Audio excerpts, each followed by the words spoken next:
Áform Atlantshálsfyrirtækjanna að byggja álver á Keilisnesi voru í biðstöðu allt árið vegna kreppu á Vesturlöndum. Það vakti því mikla athygli þegar forsætisráðherra brá sér í helgarferð til Lundúna miðjan september og kom heim með nýja samningsaðila í farteskinu, bandaríska risann Kaiser Aluminium.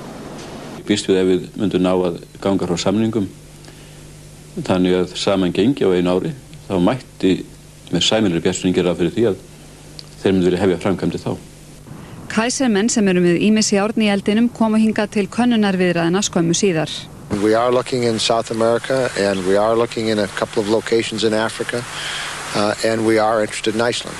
And people always say, well, which one is of most interest to you? And it's just too early to tell. Stóriðjufyrirtækin hafa átt í miklum erfiðleikum. Dregið var úr framleiðslu álversins í Straumsvík og annar af 2 brennsluofnum járnblendiverksmiðjunnar á Grundartanga hefur ekki verið í rekstri síðan í haust.